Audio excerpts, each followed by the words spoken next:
Chers amis auditeurs, mes frères et sœurs en Jésus-Christ, que la grâce et la paix de Dieu vous soient multipliées. Comme nous te promettons samedi dernier, jeudi, nous voulons aborder un nouveau sujet en ce qui concerne les anges. Les anges. Alors pendant plusieurs samedis, nous parlons de Satan, ses différentes appellations ou bien ses différents noms. Nous parlons de son origine. Nous parlons aussi de sa nature, ses activités et son jugement qui est réparti en 5 étapes. Nous te parlé aussi des démons, l'origine des démons. Nous parlé de la nature des démons. Et nous te parlé également des activités des démons. Aujourd'hui, nous voulons aborder un nouveau sujet ça, en ce qui concerne les anges de Dieu. Comme nous te dit au départ, lorsqu'on parle des anges, il ne faut pas confondre les anges déchus et les anges élus. Il y a des anges déchus et les anges élus. Les anges déchus, comme nous t'ai parlé de eux, ce sont des anges qui étaient révoltés contre Dieu, accompagnés de Satan. Donc, ils étaient révoltés contre Dieu. Maintenant, ils ne sont plus des anges élus. Ils ne sont plus au service de Dieu. Ils deviennent des démons. C'est eux-mêmes c'est eux-mêmes la Bible les démons maintenant. Mais cependant, tous anges n'ont pas chuté, ils n'ont pas précipité. C'est une partie vraiment qui était chuté avec Satan. Mais la plupart des anges, ils ont toujours été au service de Dieu. Ce sont des saints anges. Ce sont des anges élus. Ce sont des anges qui sont toujours dans la présence de Dieu. Alors, ces deux anges, ça, aujourd'hui, nous pourrons parler. Donc, branche théologique qui étudie les anges. Donc, monsieur théologien Aurélien, angélologie. C'est la doctrine, c'est une branche de la théologie systématique qui étudie les anges. Le mot ange, frères et sœurs, comme soit en grec ou en hébreu, ou en grec, signifie messager. Quand on parle des anges, donc, mot ange là, il traduit en français par messager, soit en hébreu ou en grec. C'est messager. Ce sont des messagers de Dieu. Ce sont des messagers. Donc, que dit la Bible au sujet des anges? Quelle est la révélation biblique? Qui ça la Bible dit au sujet des anges? Il est vrai que, de la même manière, il y a des sceptiques, il y a des écoles de pensée qui nient l'existence de Dieu, qui nient l'existence de Jésus-Christ, qui nient l'existence du diable et les démons. Il y a également des sceptiques, frères et sœurs, qui nient l'existence des anges, qui disent que ce sont des illusions, ce sont des personnifications du mal ou du bien, etc. Alors, nous ne pouvons pas entrer dans plus de détails. Mais la Bible, frères et sœurs, lui prouve que les anges sont bien et bel existés. Les anges, ce ne sont pas des imaginations humaines, mais ce sont des êtres réels. Ils sont réellement existés, frères et sœurs. Toute la Bible nous parle de l'existence des anges. D'ailleurs, le mot ange dans l'Ancien Testament nous parle plus d'une centaine de fois des anges. Plus d'une centaine de fois. Plus de 100 fois, l'Ancien Testament nous parle des anges. Et le Nouveau Testament, environ 165 fois. Nouveau Testament, il parle nous des anges. Donc, toute la Bible, frères et sœurs, il parle nous, toute la Bible révèle nous l'existence des anges. Parmi les 66 livres de la Bible, il y a 34 livres dans 66 livres-là qui parlent nous de l'existence des anges. 34. C'est-à-dire, plus que moitié, ils révèlent nous l'existence des anges. Nous ne sommes pas capables de nier une telle réalité. Lorsque nous lisons plusieurs livres dans la parole de Dieu, par exemple, Genèse 18 révèle nous l'existence des anges. Ésaïe nous parle des anges. Ésaïe chapitre 6 verset 2. 2 Samuel 24 verset 16. Donc, Zacharie, Daniel, les psaumes, tout livre ça yo parle nous des anges, Job, etc. Dans le Nouveau Testament, les 4 évangiles, Matthieu, Marc, Luc et Jean, nous parlent des anges. Apôtre Paul, dans ses épîtres, nous parle des anges. Jude, dans son épître, nous parle des anges. Apôtre Pierre, dans ses épîtres, nous parle des anges, etc. Et l'auteur de l'épître aux Hébreux nous parle de l'existence des anges, frères et sœurs. Est-ce que nous sommes capables de nier une telle réalité? Nous pas capables. Nous pas capables. C'est-à-dire, donc, le mot ange, les répéter à outrance, les répéter, eh bien, une multitude de fois dans la parole de Dieu. Jésus-Christ, dans son ministère, nous parle des anges. Dans son enseignement, Jésus-Christ parle beaucoup des anges. Est-ce que nous sommes capables d'oser nous pour nous nier une telle réalité? Donc, le sujet des anges, frères et sœurs, c'est un sujet qui est clair et irréfutable.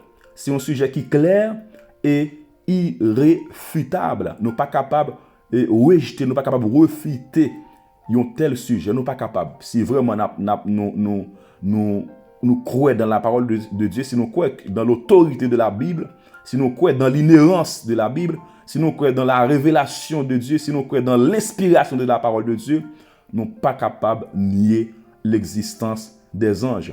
Donc, ça, c'était pour me faire juste un survol de la révélation biblique en ce qui concerne les anges. Donc, la Bible, frères et sœurs, nous parle clairement. Ce ne sont pas les théologiens qui inventaient et concept ça, thème ça. Donc, c'est un thème biblique. C'est un thème biblique.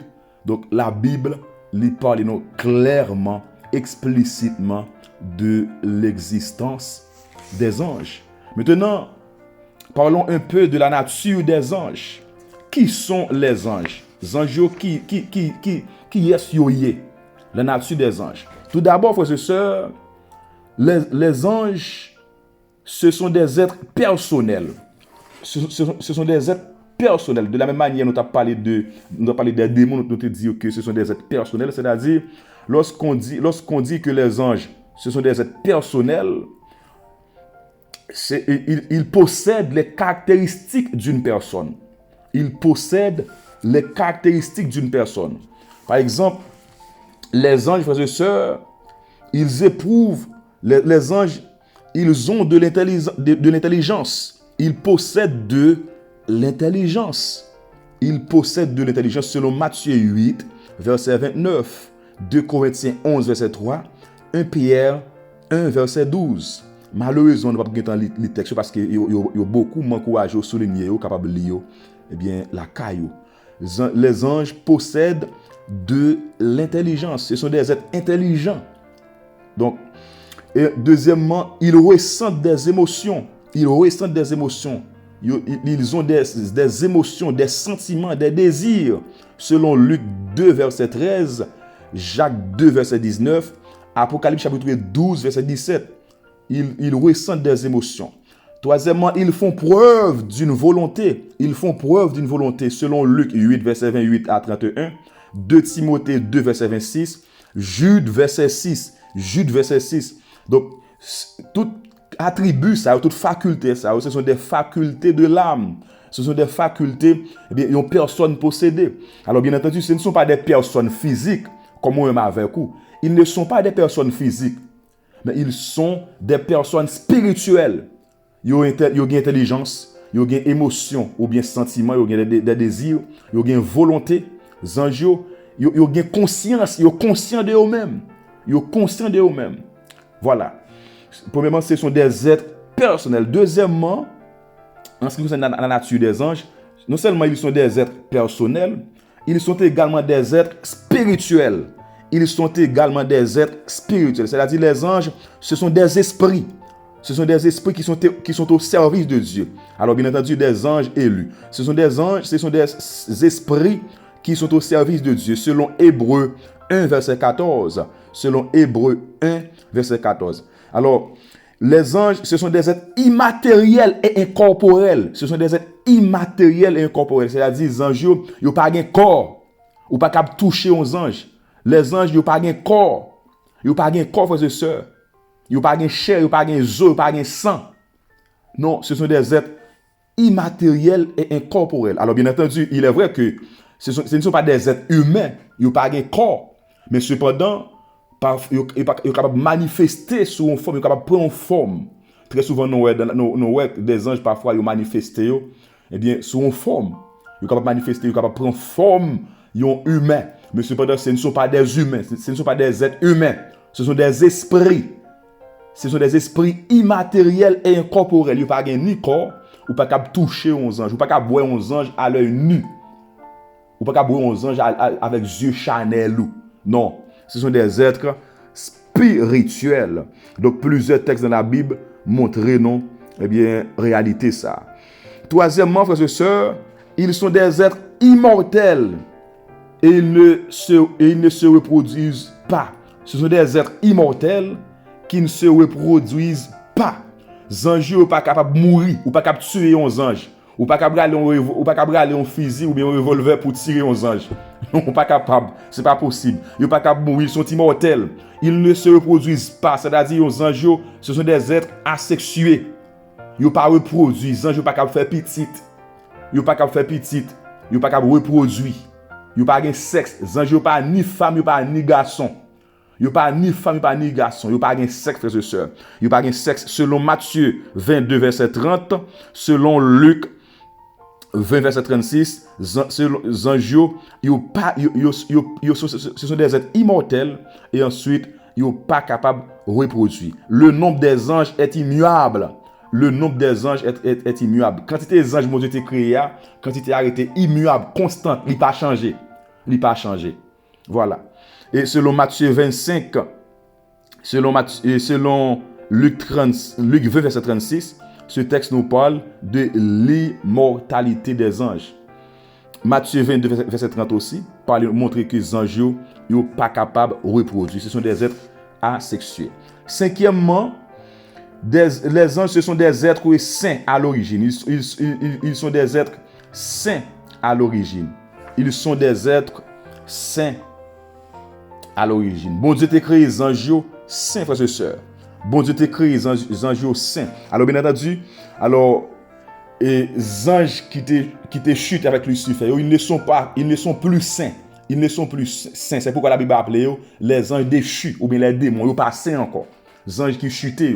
Mais cependant, les anges qui toujours été au service de Dieu, les anges qui étaient fidèles, donc, ils ont toujours été saints. Bon Dieu pas créé les anges impurs, il était créé aux saints.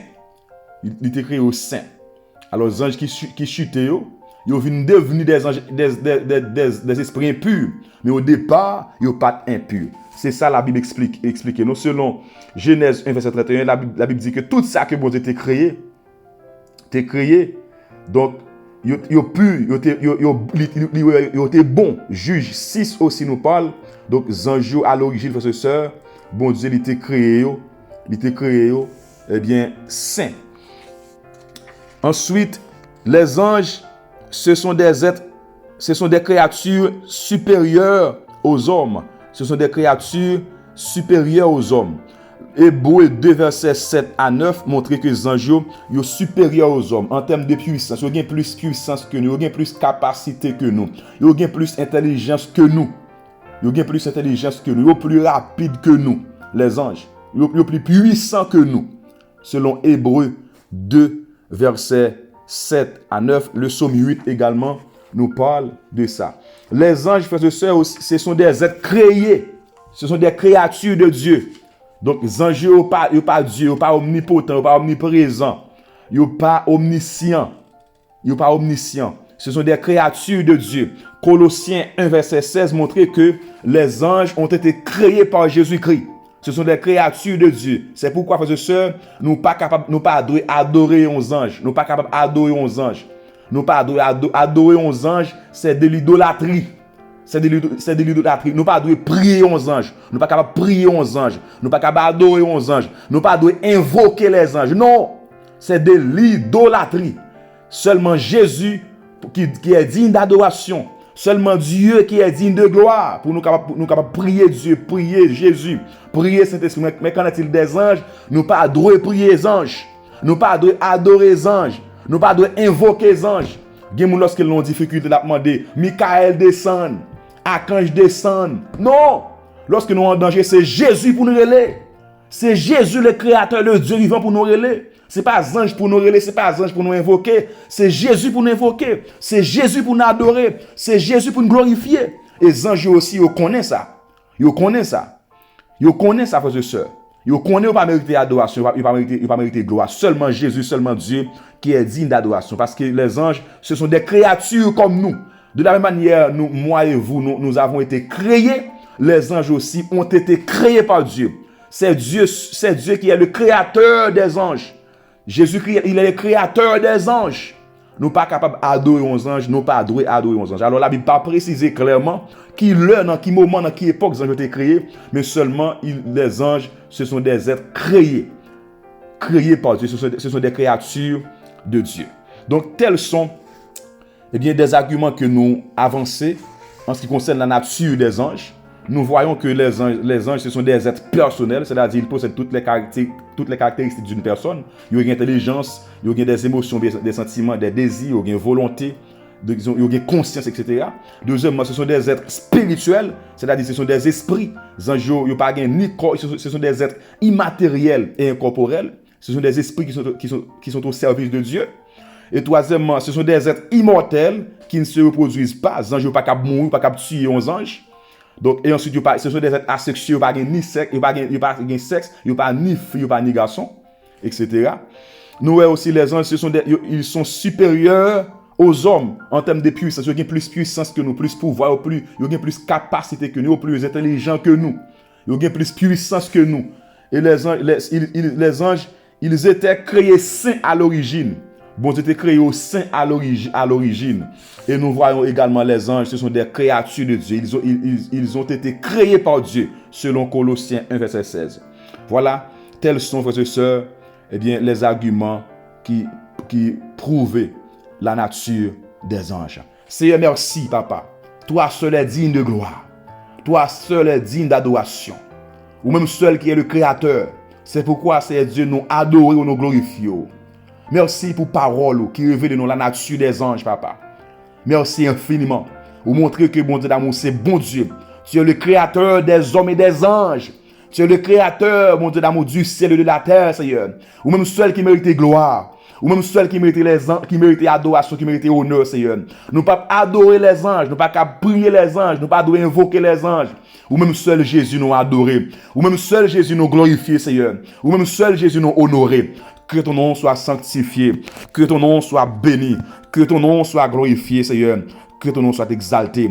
Merci pour ta grâce, merci pour ta présence, merci pour ton amour, merci pour l'existence des anges, merci pour notre existence, mon Dieu d'amour. Nous bénissons, nous glorifions, son Papa qui est riche, ou qui est en pile petit. Nous bénissons, Seigneur. Malgré, Papa, malgré les anges, ils sont nombreux. Mais Papa, ou accepter nous adorer, ou accepter nous glorifier, Seigneur Dieu, c'est une grâce, c'est un privilège. Que ton nom soit sanctifié, Jésus, que ton nom soit béni. Merci, Seigneur. Alléluia, gloire. Merci, Jésus. Et mes frères et sœurs, nous avons rendez-vous pour samedi prochain, si Dieu veut, pour nous aborder, l'organisation des anges. Partagez vidéo ça avec frères et sœurs pour permettre que plus de monde capable d'entendre et comprendre la parole de Dieu. Soyez bénis. À la prochaine.